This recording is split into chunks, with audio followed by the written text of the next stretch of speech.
내 하나님 여호와께서 네게 기업으로 주어 차지하게 하실 땅에 네가 들어가서 거기에 거주할 때에 내 하나님 여호와께서 네게 주신 땅에서 그 토지의 모든 소산의 만물을 거둔 후에 그것을 가져다가 광주리에 담고 내 하나님 여호와께서 그의 이름을 두시려고 택하신 곳으로 그것을 가지고 가서 그때에 제사장에게 나아가 그에게 이르기를 내가 오늘 당신의 하나님 여호와께 아뢰나이다. 내가 여호와께서 우리에게 주시겠다고 우리 조상들에게 맹세하신 땅에 이르렀나이다 할 것이요 제사장은 네 손에서 그 광주리를 받아서 네 하나님 여호와의 제단 앞에 놓을 것이며 너는 또 네 하나님 여호와 앞에 아뢰기를 내 조상은 방랑하는 아람 사람으로서 애굽에 내려가 거기에서 소수로 거류하였더니 거기에서 크고 강하고 번성한 민족이 되었는데 애굽 사람이 우리를 학대하며 우리를 괴롭히며 우리에게 중노동을 시키므로 우리가 우리 조상의 하나님 여호와께 부르짖었더니 여호와께서 우리 음성을 들으시고 우리의 고통과 신고와 압제를 보시고 여호와께서 강한 손과 편팔과 큰 위엄과 이적과 기사로 우리를 애굽에서 인도하여 내시고 이곳으로 인도하사 이 땅 곧 젖과 꿀이 흐르는 땅을 주셨나이다. 여호와여, 이제 내가 주께서 내게 주신 토지 소산의 만물을 가져왔나이다 하고 너는 그것을 네 하나님 여호와 앞에 두고 네 하나님 여호와 앞에 경배할 것이며 네 하나님 여호와께서 너와 네 집에 주신 모든 복으로 말미암아 너는 레위인과 너희 가운데에 거류하는 객과 함께 즐거워할지니라. 셋째 해 곧 11조를 드리는 해에 내 모든 소산의 11조 내기를 마친 후에 그것을 레위인과 객과 고아와 과부에게 주어 내 성읍 안에서 먹고 배부르게 하라. 그리할 때에 내 하나님 여호와 앞에 아뢰기를 내가 성물을 네 집에서 내어 레위인과 객과 고아와 과부에게 주기를 주께서 내게 명령하신 명령대로 하였사오니 내가 주의 명령을 범하지도 아니하였고 잊지도 아니하였나이다. 내가 애곡하는 날에 이 성물을 먹지 아니하였고 부정한 몸으로 이를 떼어두지 아니하였고 죽은 자를 위하여 이를 쓰지 아니하였고 내 하나님 여호와의 말씀을 청종하여 주께서 내게 명령하신 대로 다 행하였사오니 원하건대 주의 거룩한 처소 하늘에서 보시고 주의 백성 이스라엘에게 복을 주시며 우리 조상들에게 맹세하여 우리에게 주신 젖과 꿀이 흐르는 땅에 복을 내리소서 할지니라. 오늘 네 하나님 여호와께서 이 규례와 법도를 행하라고 네게 명령하시나니 그런즉 너는 마음을 다하고 뜻을 다하여 지켜 행하라. 네가 오늘 여호와를 네 하나님으로 인정하고 또 그 도를 행하고 그의 규례와 명령과 법도를 지키며 그의 소리를 들으리라 확언하였고 여호와께서도 네게 말씀하신 대로 오늘 너를 그의 보배로운 백성이 되게 하시고 그의 모든 명령을 지키라 확언하셨느니라. 그런즉 여호와께서 너를 그 지으신 모든 민족 위에 뛰어나게 하사 찬송과 명예와 영광을 삼으시고 그가 말씀하신 대로 너를 네 하나님 여호와의 성민이 되게 하시리라. 오늘 말씀은 은혜와 순종이라는 말씀으로 함께 오늘 본문의 말씀을 통해서 나누도록 하겠습니다. 오늘 말씀은 이제 하나님께서 너희가 약속하실 땅에 들어갔을 때 해야 될 규례 또 하나님의 백성으로서 어떻게 살아가야 되는지 그런 이야기를 먼저 말씀을 하고 있습니다. 먼저는 너희가 들어가서 거기서 첫 번째 소산을 얻게 되며 그것을 하나님이 정하신 곳에 가서 하나님께 감사의 제사를 드리도록 그렇게 말씀합니다. 그러면서 그들에게 무엇을 기억하게 하시냐면 너희가 과거에 애굽에 내려가면서 하나님께서 큰 민족으로 만드셨고 또 그 가운데서 고난과 고통이 있었는데 하나님께서 너희를 인도하여 내셔서 여기까지 이르게 하셨다라는 겁니다. 그러면서 이것을 기억하면서 하나님의 은혜에 감사할 줄 알아야 된다. 이런 이야기를 본문에서 말씀을 하고 있습니다. 결국은 이스라엘 백성들이 가나안 땅에 들어가서 여러 가지 소산물을 얻게 된 것이 무엇인가? 하나님의 은혜라는 것이죠. 그러니까 여기서 하나님의 은혜를 두 가지로 이야기를 합니다. 뭐 크게는 세 가지겠네요. 하나는 먼저 이스라엘 백성들이 이렇게 번성하게 되었다. 이것이 바로 하나님의 은혜였고, 그리고 또 그들이 애굽의 종되었던 노예의 삶에서, 고통의 삶에서 해방되었다, 구원받았다. 이것이 두 번째 하나님의 은혜이고요. 그리고 그들이 이제 광야 생활을 마치고 가나안 땅에 정착해서 첫 소산물을 얻게 된 것, 바로 이것이 하나님의 은혜입니다. 이렇게 세 가지의 하나님의 은혜를 잊지 아니하도록 오늘 성경은 먼저 말씀을 하고 있습니다. 그러면서 오늘 우리에게도 마찬가지입니다. 너희가 이렇게 첫 소산을 얻어서 기뻐할 때에 어떻게 해야 되느냐? 너희와 함께 거주하는 레위인들은 여기저기 흩어져서 살게 되었는데요. 다른 지파들은 다 지파별로 이렇게 뭉쳐서 살았다며, 레위인들은 당시에는 성소가 되겠죠. 성소가 있는 곳과 그리고 또 도피성이 있는 곳, 도피성은 6군데 있었습니다. 그리고 그것뿐만 아니라 이 레위 족속들은 각 동네마다로 다 흩어지는 겁니다. 그래서 각 동네마다 우리로 이야기하면 예배 처소가 있어서 또 그들에게 말씀을 가르치고 삶의 모습들을 가르치도록 하는 것이 레위인들이었는데요. 그래서 이 레위인들을 초대하고, 그리고 너희가 살아가는 곳에 고아와 과부와 사회적 약자들이 있다며 그들과 함께 기뻐해라, 이렇게 말씀을 하고 계시는 겁니다. 그러면서 왜 이렇게 해야 되는가에 대한 이야기를 말씀하고 있는데요. 즉, 하나님의 은혜를 고백하는 것은 우리가 하나님께 제사 드리는 것으로만 그치는 것이 아니라 그 은혜를 주신 것을 사회적인 약자들과 함께 나눔으로 실천이 되는 것이다. 그것이 진정한 은혜에 대한 감사의 삶이다라는 것을 우리에게 말씀하고 계시는 겁니다. 그러니까 여러분, 오늘 우리에게도 마찬가지입니다. 교회가 해야 될 일들 중에 여러 가지가 있는데 구제하는 일에 대한 이야기도 우리가 말하고 있는 것입니다. 즉, 교회의 역할은, 교회의 본질이 무엇이냐라고 이야기를 하면 몇 가지 이야기할 수 있습니다.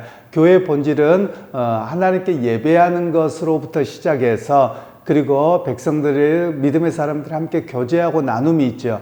그리고 나아가서 더 초대교회의 모습에서 보면 선교하는 공동체입니다.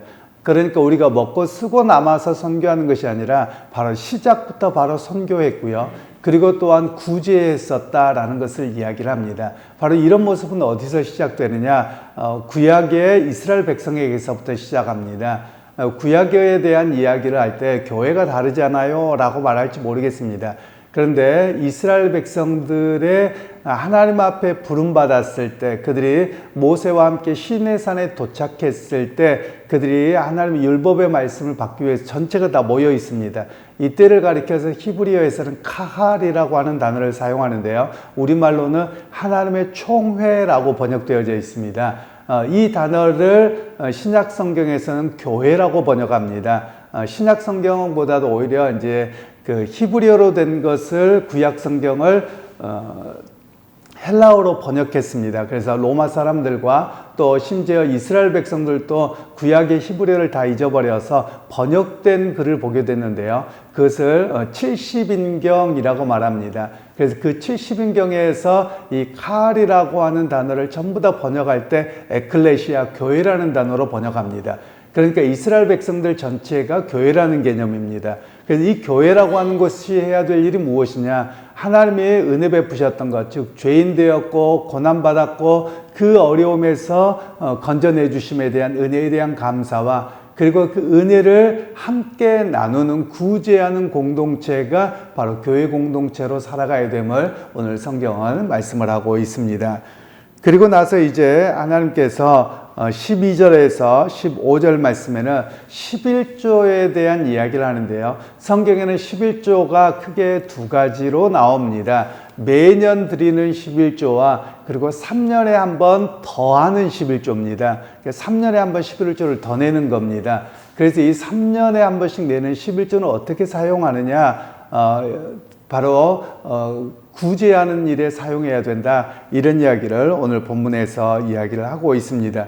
그러면서 하는 이야기가 레위인과 객과 고아와 과부가 먹고 배불리할 정도로 이 11조 예물이 사용되어져야 된다, 이렇게 말씀을 하고 있습니다. 물론 일반적인 11조에서는 레위인들의 생활비를 사용하도록 하고 있고요.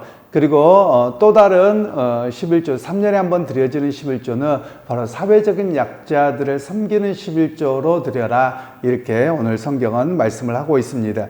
그리고 나서 하는 이야기가 무엇이냐면, 너희가 이런 일들을 다 행한 이후에 하나님 앞에 나와서 하나님, 우리가 이렇게 말씀대로 행하였사오니 우리에게 복을 주옵소서, 이렇게 간절히 간구하라고 말씀하고 있는 겁니다.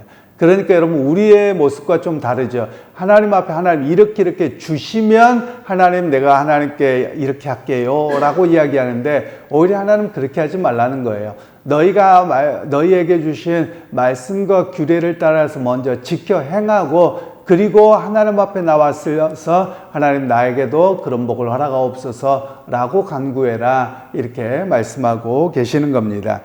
그리고 나서 이제 16절에서 19절의 말씀에는 이제 이스라엘 백성으로서 너희가 어떻게 해야 되느냐, 바로 하나님의 백성으로 교회로서 살아가면서 마음과 뜻과 정성을 다해서 하나님을 예배하고 하나님의 말씀을 청종하고 지키는 것을 최우선으로 해라, 이렇게 말씀합니다. 그럼 여기에서 1차적으로 하나님의 말씀을 지키는 것이 무엇입니까? 앞에서 이야기했던 너희들이 첫 만물을 얻었을 때 하나님의 베푸신 은혜에 대한 감사하는 것, 그리고 그 감사를 사회적인 약자들을 섬기고 구제함을 통해서 나누는 것, 바로 이것을 온전히 지키고 행하는 것입니다. 그러니까 여러분, 오늘 우리에게도 본문의 말씀을 통해서 여러 가지 이야기를 하고 있는데요. 그러면서 여호와의 성민이 어떤 사람이냐, 즉 거룩한 백성을 성민이라고 이야기하는데요. 하나님의 거룩한 백성으로 사는 것은 바로 하나님에 대한 은혜에 대한 감사의 제사를 드리는 사람과, 그리고 또한 그 삶의 자리에서 사회적인 약자를 돌보고 구제하는 일까지 이루어질 때 여호와의 성민으로 사는 것이다 라고 오늘 본문에서는 말씀하고 있습니다. 그러면서 오늘 본문에서 우리에게는 항상 이야기하는 것이 있습니다. 하나님이 베푸신 은혜를 어떻게 고백하느냐 하는 겁니다. 나 혼자 맛있고 즐겁다 이러고 끝날 것이 아니라 내게 주신 은혜를 흘러가도록 해야 된다라는 것입니다. 그런데 여러분, 제가 유대인 친구를 만났더니 그런 이야기를 하더군요. 유대인이 뭐라고 이야기를 하냐면, 너희가 아는 것처럼 이제 제가 목사인 걸 아니까요. 너가 이렇게 성경을 잘 알고 지리를 잘 알잖아. 그래서 그렇다라고 이야기를 했습니다. 그런데 무슨 이야기를 하냐면, 이렇게 갈릴리 바다와 사해 바다가 다른 게 뭔 줄 알아? 라고 묻는 거예요. 물론 갈릴리는 바다라고 성경은 해석도 되기도 합니다만 호수이기는 합니다. 그래서 다른 게 뭔데, 갈릴리 바다는 살아있는 호수인데 사해 바다는 말 그대로 죽었다는 거예요. 그래서 왜 뭐가 다른데? 라고 하니까 이렇게 설명을 하더라고요. 갈릴리 호수는 이 요단강을 통해서 흘러보낸다는 거예요. 흘러보내니까 거기에는 온갖 것들이 살고 살아있는 호수가 되는데, 사해바다는 흘러보내지 않는다는 거예요. 실제로 그렇습니다. 사해바다는 자기만 다 받고 끝나버린다는 거예요. 그래서 결국 거기가 죽은 바다이지 않느냐라고 이야기를 하는 겁니다. 그러면서 하는 이야기가, 하나님의 앞에 자기들이 유대인으로 살아가면서 항상 잊지 않아야 될 것이, 이것이 우리에게 교훈으로 주어졌다, 이렇게까지 말씀하는 것을 제가 들은 적이 있습니다. 여러분, 오늘 우리에게도 마찬가지입니다. 하나님의 은혜를 우리가 고백하면, 여러분, 갈릴리 호수가 마르지 않거든요. 그런데 사해바다는 계속 증발해서 줄어듭니다. 그러니까 나만이라고 해서 그냥 그대로 받아 먹기만 하고 멈춰 있으면 결국 죽은 바다가 돼버리고요. 어떤 생물도 살지 못합니다. 그런데 계속 흘러 넘치게 하고 섬기고 또 다른 일로 흘러 보내면 그 호수는 결국 마르지 않는 그런 복의 근원이 되는 역사가 있음을 우리가 기억할 필요가 있습니다. 그래서 하나님께서는 당신의 믿음의 사람들에게 말씀하시는 것은, 너희가 하나님 주신 은혜만 받고 딸랑 멈추지 말고 그 은혜를 끊임없이 흘러보내서 하나님의 복이 계속되어지도록 그렇게 여기고 살아가야 된다, 이런 말씀을 우리에게 하고 있는 것입니다. 그래서 여러분, 하나님의 백성은 하나님의 말씀하신 바를 듣고 실천하고 순종하는 삶이 하나님의 백성이요, 바로 은혜를 아는 백성이라는 것을 말씀하고 있습니다. 그러기 여러분, 오늘 여러분들 하루를 살아가실 때 우리가 사람들에게 흘러보낼 일들이 많을 것입니다. 물론 교회 공동체적으로 할 수도 있고 개인적으로도 할 것입니다. 그리고 또 사람들에게 말과 행동과 모든 것들에서도 마찬가지일 것입니다. 그래서 오늘 하루를 살아가면서 여러분에게 베푸신 하나님의 은혜, 또 나를 죽을 수밖에 없는 죄인에서 구원해 주신 하나님의 은혜를 기억하면서 그 하나님의 은혜와 사랑을 흘러보내는, 또 그것으로 다른 사람을 회복하게 하는 그런 여호와의 성민으로 살아가는 오늘 하루가 되시기를 주님의 이름으로 축원합니다.